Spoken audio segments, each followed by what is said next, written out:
Hello dear student. आज अपने शुरुआत करने जा रहे हैं हमारे अगले पार्ट की, that is valence bond theory का नेक्स्ट पार्ट। तो लिखें, हेडिंग लिखें valence bond theory, valence bond theory. And इसके अंदर हमारे को ये देखना है ओवरलैपिंग कितनी टाइप्स की होती है और स्ट्रेंथ ऑफ ओवरलैपिंग हमें देखना है। तो बेसिकली मैंने आपको बताया था कि हमारे पास में जो ओवरलैपिंग्स होती है बेटा, हमारे पास में जो ओवरलैपिंग्स होती है वो दो टाइप की होती है, that is sigma overlapping, sigma overlapping. And एक और ओवरलैपिंग जो होती है वो क्या होती है, पाई ओवरलैपिंग। तो पहले मैं बताता हूँ सिग्मा ओवरलैपिंग के बारे में। तो सिग्मा ओवरलैपिंग में स्ट्रेंथ ऑफ ओवरलैपिंग कैसे देखी जाती है। तो सबसे पहले अपने पास में लिखो rules for strength of overlapping, rules of strength for sigma overlapping, sigma overlapping. तो बहुत ही ध्यान से समझना है आपको कि सिग्मा ओवरलैपिंग की स्ट्रेंथ आप देखते हो बेटा। सबसे पहला जो रूल होता है हमारे पास में, that is principal quantum number का सम। प्रिंसिपल क्वांटम नंबर से अपने देखते हैं सबसे पहले strength of sigma overlapping. Principal quantum number का सम देखा जाता है, प्रिंसिपल क्वांटम नंबर्स, ठीक है ना, से देखा जाता है। सो प्रिंसिपल क्वांटम नंबर क्या होता है, n होता है। तो हमें यहाँ पे प्रिंसिपल क्वांटम नंबर से देखना है। तो हमारे पास में जो स्ट्रेंथ ऑफ ओवरलैपिंग जो होता है वो होता है बेटा, लिखें strength of overlapping is inversely proportional to strength of overlapping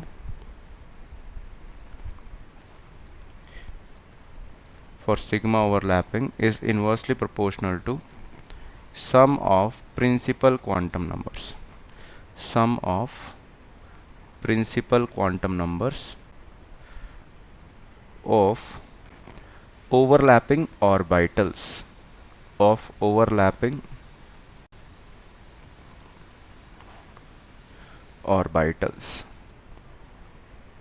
तो ऑर्बिटल्स एक ऐसी जगह जहाँ पे इलेक्ट्रॉन्स प्रेजेंट रहते हैं, तो ओवरलैपिंग ऑफ ऑर्बिटल्स। सपोज हमें देखना है सिग्मा 1s, 1s का ओवरलैपिंग, सिग्मा 2s, 2s का ओवरलैपिंग। सेम ऑर्बिटल्स हैं हमारे पास में, पर उनका प्रिंसिपल क्वांटम नंबर अलग है। और एक मुझे देखना है सिग्मा 3s, 3s का ओवरलैपिंग। तो जहाँ पे आपको सम ज़्यादा दिखेगा, जैसे यहाँ पे ये प्रिंसिपल क्वांटम नंबर आपको दिख रहा है 1 और 1, तो यहाँ पे सम क्या आ रहा है 2। तो सबसे ज़्यादा स्ट्रेंथ होगी सिग्मा 1s, 1s की, फिर सबसे कम होगी आपके पास में सिग्मा 3s, 3s की, क्योंकि सम जो है आपके पास में, सम ऑफ प्रिंसिपल क्वांटम नंबर ज़्यादा आ रहा है सिग्मा 3s, 3s में बेटा। तो सम अगर ज़्यादा आएगा प्रिंसिपल क्वांटम नंबर का, तो ओवरलैपिंग क्या हो जाएगी, पुअर हो जाएगी। ओके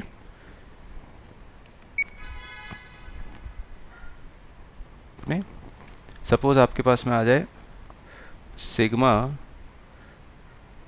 2s, 3s और आ जाए सिग्मा 3s, 3s। तो इनमें सम ऑफ प्रिंसिपल क्वांटम नंबर आ रहा है 2 + 3 यानी कि 5। तो ज़्यादा स्ट्रॉन्ग किसका होगा, 2s, 3s का ओवरलैपिंग ज़्यादा स्ट्रॉन्ग हो जाएगा। ठीक है। सेकंड जो रूल है हमारे पास में, सेकंड जो रूल है वो है if principal quantum number is same, if principal quantum number is same,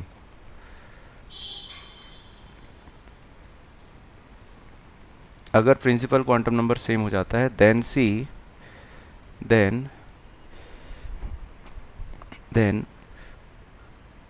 we use directional nature, then we use directional nature. फिर हम डायरेक्शनल नेचर का यूज करेंगे, directional nature of orbitals sigma overlapping में। अगर nature of bond क्या है, same, given that sigma overlapping ही हमारे पास में, नेचर ऑफ बॉन्ड क्या है, सिग्मा बॉन्ड ही है, तो नेचर ऑफ बॉन्ड भी क्या होना चाहिए, सेम होना चाहिए। Nature of bond is same.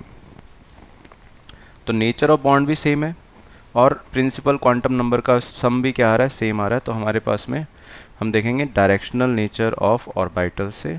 तो अगला जो कैरेक्टर होता है वो होता है डायरेक्शनल नेचर ऑफ ऑर्बिटल। तो डायरेक्शनल नेचर ऑफ ऑर्बिटल कैसे देखा जाता है मैं आपको सिखाता हूँ।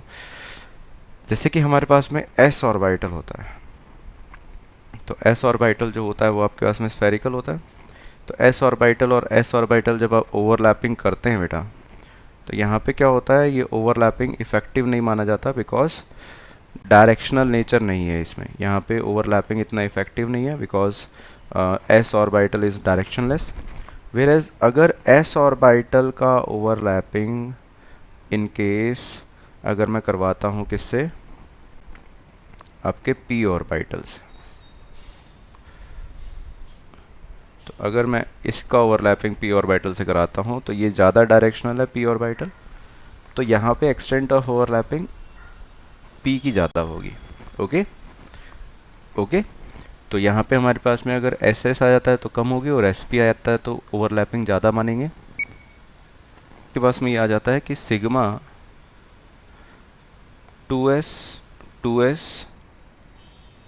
Sigma 2s 2p and sigma 2p 2p। Okay बच्चों, तो यहाँ पे हमारे पास में ज़्यादा एक्सटेंट ऑफ ओवरलैपिंग कहाँ पे होगा, जहाँ पे मोर डायरेक्शनल नेचर होगा।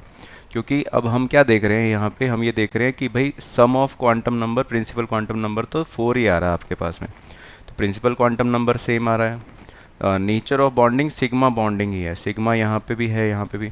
तो आपके पास में अगर मैं देखूँ तो केवल डायरेक्शनल नेचर से देखना है, तो लेफ्ट से राइट जाएंगे तो आपके पास में क्या हो रहा है, डायरेक्शनल नेचर बढ़ रहा है बेटा।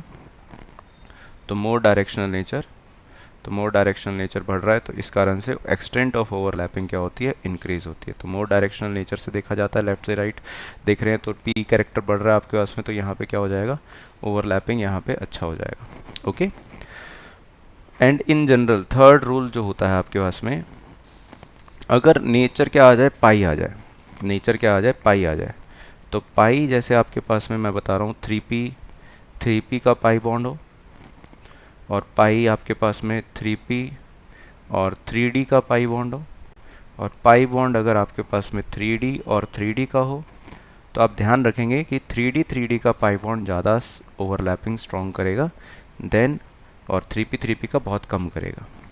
तो ये आपको ध्यान रखना है। क्यों? क्योंकि ना पाई बॉन्ड जब बनाता है पी ऑर्बिटल, जैसे साइडवेज ओवरलैपिंग से बनता है, तो पी ऑर्बिटल जब साइडवेज ओवरलैपिंग करता है तो उसकी जो ओवरलैपिंग होती है, जोन होता है, वो कम होता है।